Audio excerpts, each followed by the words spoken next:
Hola, ¿qué tal? Hoy vamos a hablar con la escritora e investigadora Ale Coello, autora de Gramola, un poemario que fue accésit en el premio Félix Francisco Casanova en 2016 y la obra ¿Y qué esperabas?, que fue premio Nuevas Escrituras Canarias en 2019. Y vamos a charlar con ella, aprovechando un poco que viene de esos dos mundos, sobre la escena.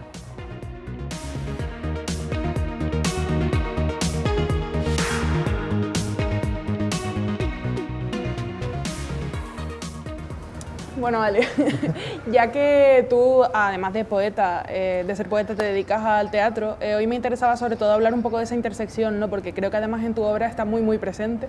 Y quería preguntarte, ¿no? ¿Cómo interactúa en tu obra lo poético con el teatro? Si consideras que no lo hay y estoy yo totalmente equivocada o lo que sea. No, yo creo que sí que lo está, pero porque yo, digamos que empecé a leer un teatro muy poético, y no voy a remitirme solo a Lorca, sino a todo el teatro del Siglo de Oro y Calderón, por ejemplo. Entonces, para mí siempre ha habido ahí como un trabajo muy poético, casi de orfebrería lingüística, que en el teatro actual a lo mejor no es tan común. Hay algunos intentos, yo que sé, pienso en Alberto Conejero, que sí que hace un teatro mucho más poético, pero a lo mejor la palabra en sí se ha perdido.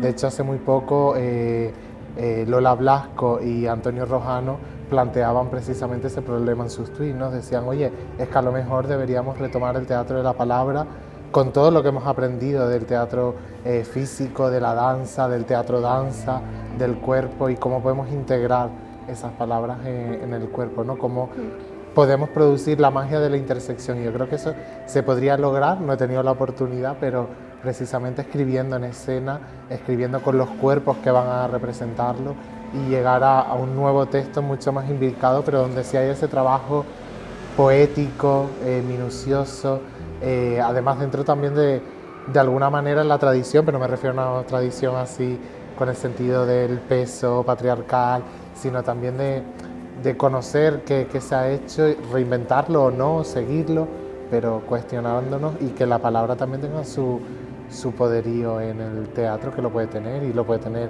en otras manifestaciones escénicas, ¿no? ¿Y cómo entra eso dentro de ti como escritora? En plan, ¿cómo utilizas tú esas herramientas quizás de lo poético en el teatro? Quizás herramientas que tienen más que ver con lo que hablabas, ¿no? Con un teatro como más del cuerpo, más físico, que también creo yo que puede tener una carga poética importantísima, ¿no? Porque sí que leyendo, por ejemplo, ¿Y qué esperabas?, me sugirió un poco como las formas poéticas, tanto un poco en lo que es lo discursivo, es decir, en la palabra, y en lo que es lo gestual, que creo que hay una carga también ahí. ¿Cómo te ubicas tú ahí dentro?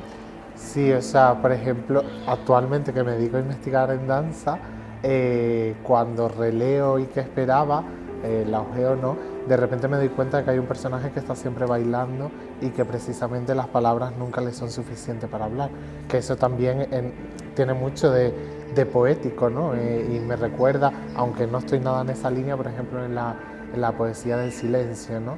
Entonces yo creo que ahí hay muchos puntos que yo creo que sí que funcionan y que yo trabajo, pero también, por ejemplo, me gusta trabajar con esa poesía que permite la oralidad, y también una oralidad mamarracha, chabacana, sucia, canaria también, porque al final a veces en la última hora, que la he hecho tutorizada con Ángel Celo, me preguntaba, ¿pero qué es un guagarzo?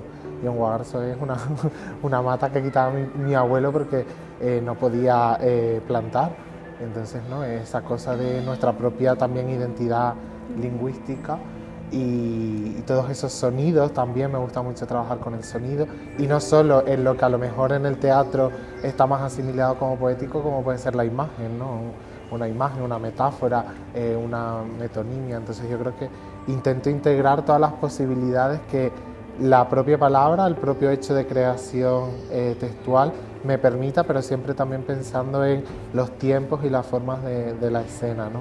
Y yo pienso en Vladimir y Restregón, que además son dos personajes, por eso hablaba antes de la tradición, de nuestra propia tradición, que son de Esperando a Godot de Samuel Beckett, releídos también en su dimensión poética, como dos mujeres trans, trabajadoras sexuales, que tienen otro tipo de oralidad. No sé, yo creo que en ese sentido creo que que sí que lo trabajo.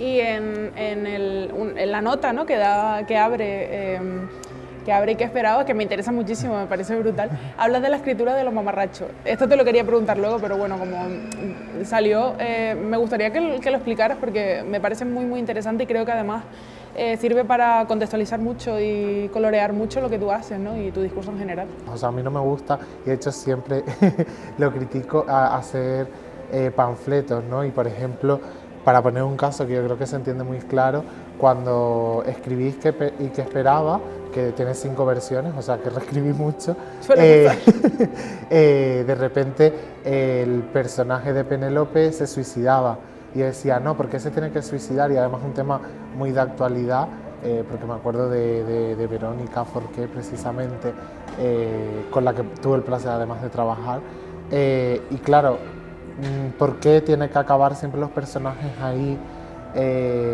Me parecía que además tenía algo de patriarcal el personaje, pero después me pareció interesante trabajarlo también desde ese espacio de, digamos, como poner en escena también esa opresión sexista, y claro, de repente no, me costó mucho trabajar toda esa cuestión política, pero creo que aunque la obra realmente vaya de las cosas que estamos esperando y en cierta medida también del amor, al final el amor también es político, ¿no?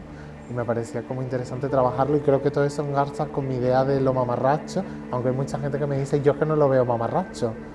Entonces le digo, bueno, es que mamarracho, lo primero que yo creo que define lo mamarracho es que precisamente cada uno considerará lo que es mamarracho, ¿no? Entonces, al final también es un juego, digamos, teórico, poético, lingüístico, que significa todo y no significa nada, que además es muy camp y es muy, en cierta medida también muy reivindicativo, sin llegar al vacío absoluto de los conceptos, ¿no? Que también creo que es importante no caer ahí. Es súper interesante y estaba pensando justo en cómo confronta un poco esa concepción de lo mamarracho en tu propia creación con tu carrera académica, ¿no? Porque al final el mundo académico es como muy anti todo lo que acabas de decir y muy, no sé, por ejemplo, esto igual no tiene mucho que ver, pero ayer estaba pensando en los personajes de Aquí no hay quien viva, ya que hablabas de las comedias de Antena 3, y precisamente en eso, ¿no?, que muchas veces sus sufrimientos se muestran mezclando o un poco solapándolo o no distinguiendo lo banal de lo profundo, ¿no? Y creo que igual está ahí un poco el espíritu de lo mamarracho, que es como yo soy mi todo, ¿no? Y bueno, quería preguntarte cómo choca eso con tus estudios académicos. Sí, bueno, antes de responderte, yo considero además que en cierta medida soy esa idea de mamarracha en mi propia vida, ¿no? Las situaciones conflictivas me generan la risa nerviosa, siempre intento poner un toque de humor y a veces digo, oye, a lo mejor no es la situación indicada, pero a veces también tenemos que ser en ese sentido, ¿no?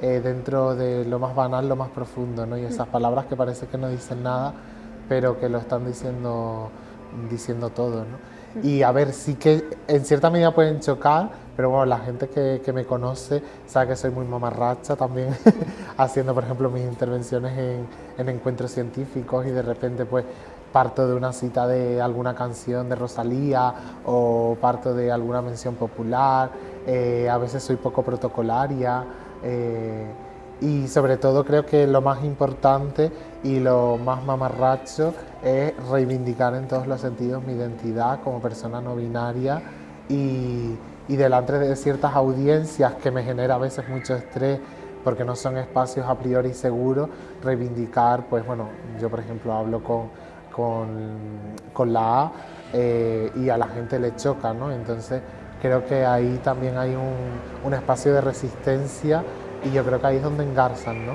Y además mis estudios son a veces también, pues bueno, la danza, donde se ven todos los estereotipos de lo español, los flamencos, las flamencas, los toreros, maricas, los marineros, homoeróticos, los estudios de teatro popular, yo qué sé, con comedias policíacas, comedias, digamos, que consumía cualquier persona en los años 40. Entonces lo que estudio en realidad, aunque fuese cultura oficial, entra dentro, ¿no? de ese imaginario, digamos, de reconstrucción de lo que ahora sería un poco contraoficial o menos conocido, menos importante. Bueno, yo estaría, la verdad, que toda la vida escuchándote porque creo que tienes un discurso súper potente y que además eres una persona como muy comprometida y eso siempre es muy, muy bueno. Y me hablas de cosas de las que no sé también, que siempre mola, ¿no? Pero tenemos que ir terminando y quería preguntarte un poco que me ubiques dentro de tus referencias, tanto en lo poético como pues, en narrativa o en lo que sea, ¿no? También en teatro, porque sí que tengo la impresión de que igual, por todo esto que me acabas de decir, sí que tienes referencias mezcladas, es decir, que a pesar de que te estés dedicando académicamente al mundo del teatro, de la danza y demás, igual, no, ¿sabes? Tu faceta como creadora no viene solo de ahí. Sí, a ver, para mí siempre es muy complicado hablar de quiénes son mis referentes, ¿no? Porque al final hay un poco de todo, a veces te olvidas hasta incluso de tus propios referentes y pienso, por ejemplo, por dar algunos nombres en poesía, Luis Feria, por ejemplo, me fascina mucho. Si pienso en narrativa ya me costaría un poco más y no sabría exactamente qué decir porque yo soy un poco caníbal y siempre voy robando de aquí a allá. Pero en el teatro sí que lo tengo un poco más claro porque siempre me preguntan más por ahí y desde un Calderón, un Lorca, así hablando de clásico, a María Velasco, que además creo que hace poesía, ensayo, teatro, no sé exactamente dónde ubicar su escritura, José Padilla, Antonio Rojano, no sé, tengo ahí como más, a lo mejor más referencias, ¿no? Pero me cuesta a veces como hablar de mí misma y organizar todas esas ideas porque tengo muy claro lo de los demás, pero no a mí misma, ¿no? Entiendo totalmente. Gracias, Alex, muchas gracias. A ti.